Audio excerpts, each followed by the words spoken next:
Welcome to Biology पाठशाला। Today's class is dedicated 10th class student और आज की पाठशाला में हम बात करेंगे सेट नंबर 3। अभी तक सेट नंबर 7, 6, 5, 4 हो चुके हैं और जिन्होंने ये सेट नहीं देखे हैं वो देख सकते हैं। आज की पाठशाला को स्टार्ट करने से पहले या कुछ भी समझाने से पहले हम बच्चों को मोटिवेशन मैसेज देते हैं और मेरा मानना है कि लाइफ में मोटिवेशन मैसेज एक रेमेडी की तरीके काम करता है। और आज की सीरीज का मोटिवेशन मैसेज कुछ इस तरीके से है कि मेरे प्यारे बच्चों, धीरे धीरे रहीमन धीरे सब कुछ होए, धीरे धीरे रहीमन धीरे सब कुछ होए और माली सींचे सोहड़ा ऋतु आए फल हुए।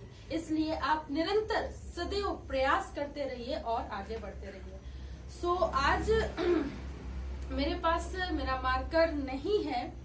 I forget my marker at my institution, मुझे आज ऐसे एक्सप्लेन करना पड़ेगा। थोड़ा सा कोऑपरेशन चाहिए। देखिए, अभी तक मैंने जो क्वेश्चन बताए हैं उसमें हमने वहां तक बता दिए दंत क्षरण तक। देखिए, रिफ्लेक्शन एक्शन आता नहीं है और अगर रिफ्लेक्शन एक्शन जो इस बार 30% में रेड्यूस हो चुका है, केमिकल कोऑर्डिनेशन नर्वस सिस्टम से है और जिसे हम लोग कहते हैं तंत्रिका तंत्र एवं समन्वय हिंदी में, उस चैप्टर में है। तो रिफ्लेक्स सेंसर क्या होता है? किसी भी उद्दीपन के फलस्वरूप शरीर में होने वाली प्रतिक्रिया या अनुक्रिया को रिफ्लेक्स सेंसर कहते हैं। According to stimulation the reflection और a activity of body is a reflex action. तो इसे रिफ्लेक्स एक्शन कहते हैं। ठीक, ये आपको याद रखना है। 11 का कहता है वाष्पोत्सर्जन किसे कहते हैं, इसके महत्व को समझाइए। देखिए, वातरंधों के द्वारा, पौधों में उपस्थित वातरंधों के द्वारा जलीय या अत्यधिक जल की मात्रा को, ठीक, पादप से या वातरंधों से उड़ने की या वाष्पित होने की क्रिया वाष्पोत्सर्जन कहलाती है। थोड़ी सी कॉम्प्लिकेटेड है, फिर से समझिएगा। वातरंधों के द्वारा पौधों में या पादपों में उपस्थित अत्यधिक जल की मात्रा को वाष्प के रूप में वाष्पित होने की क्रिया को या उड़ने की क्रिया को वाष्पोत्सर्जन कहते हैं। अब कह रहा है कि इसके महत्व को समझे। देखिए, वाष्पोत्सर्जन बहुत जरूरी होता है। जब वाष्पोत्सर्जन होता है तो इसकी स्टोमेटा की गार्ड सेल की टर्जिडिटी और फ्लैसिड यानी स्फीति और दबाव, ठीक, खिंचाव और दबाव, दो चीजें होती हैं, उस पर डिपेंड करता है। जब दिन के समय में होता है तो प्रकाश की मात्रा ज्यादा होती है, प्रकाश की मात्रा के ज्यादा होने के कारण स्टोमेटा ज्यादा अच्छे से खुलते हैं, वाष्पोत्सर्जन की क्रिया ज्यादा अच्छे से होती है। लेकिन यही बात अगर रात के संदर्भ में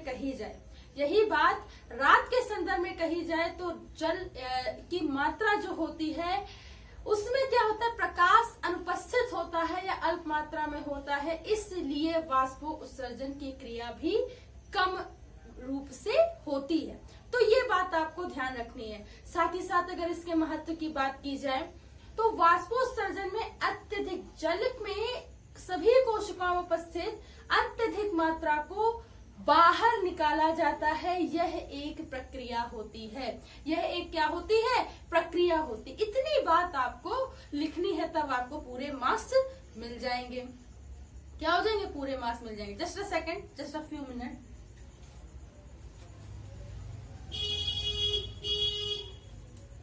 ओके, चलिए। कह रहा कि अथवा में क्वेश्चन दिया है कि पित्त रस क्या है, यह रस कहाँ से स्रावित होता है और कहाँ पर एकत्रित होता है। देखिए, अगर आपसे ये पूछा जाए पित्त रस कहाँ से स्रावित होता है, तो पित्ताशय से स्रावित होता है। अगर पित्ताशय से, हाँ, मैं ये बताना चाहती हूँ, अगर पित्ताशय और यकृत दोनों दिया हो तो पहले आप पित्ताशय लगाएंगे, क्योंकि पित्ताशय जो होता है वो एक ब्लैडर लाइक स्ट्रक्चर होता है, वहीं से पित्त रस का स्रावण होता है। ये दोनों ही, ये पित्ताशय जो स्ट्रक्चर है और इसका जो स्रावण हो रहा है पित्त रस का, दोनों ही कहाँ होते हैं? यकृत में होता है, इसलिए इसका यकृत भी आंसर सही होता है।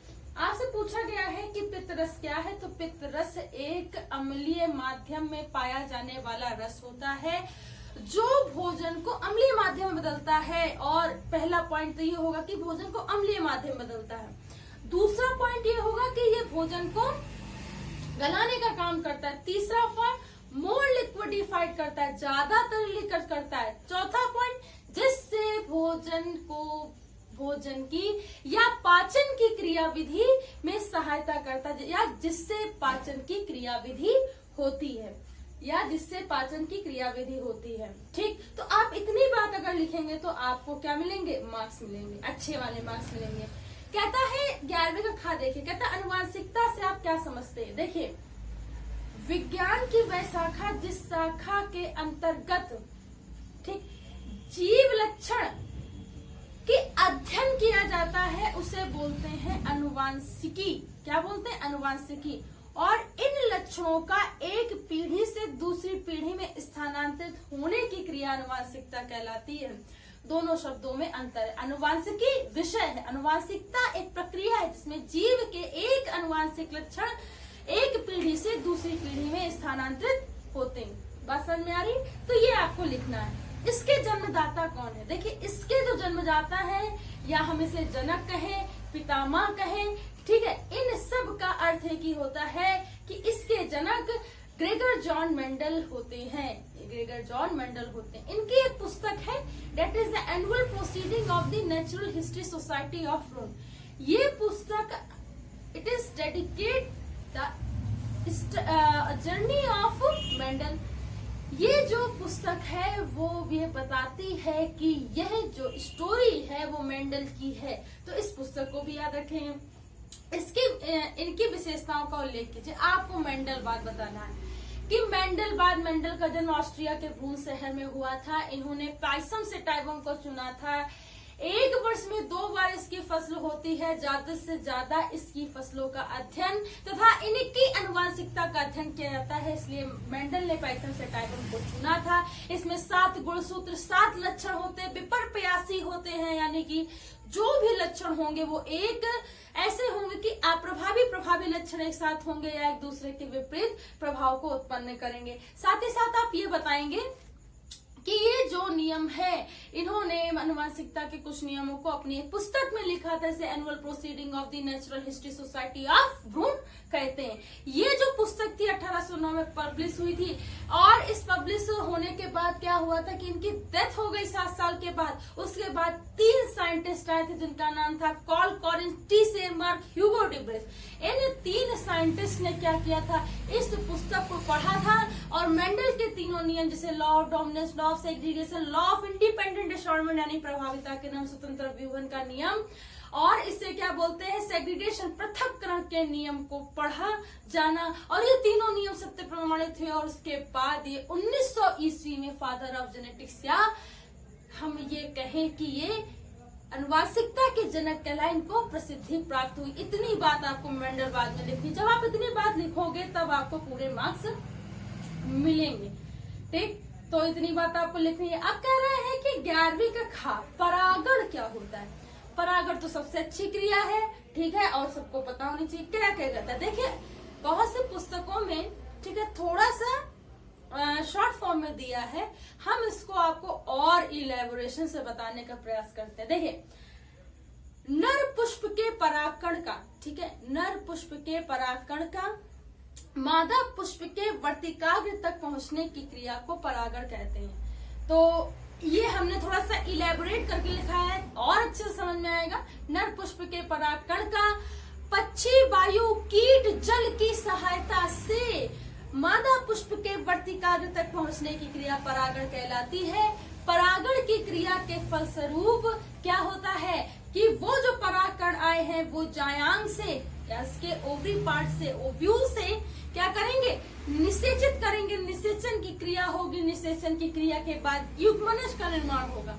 ये युग्मनज कैसा होता है, द्विगुणित। क्यों होता है, क्योंकि नर युग्मकोद्भिद, male gametophyte, female gametophyte, mother युग्मकोद्भिद, एन दोनों आगुणित बनाए 2n, यानी कि इसलिए जाइगोट हमेशा होता है, it is always in a diploid in condition, और ये हमेशा क्या होता है, द्विगुणित फॉर्म में होता है। उसके बाद जाइगोट का जैसे ही निर्माण होगा भ्रूण बनेगा।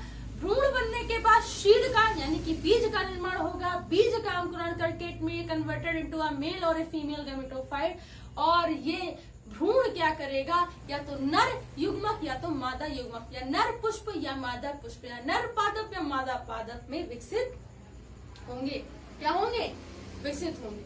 तो विभिन्न प्रकार के परागण का क्या करना है, आपको प्रकार बताना है। तो परागण बेटा दो प्रकार के होते हैं, एक होता है स्वपरागण, एक होता है परपरागण।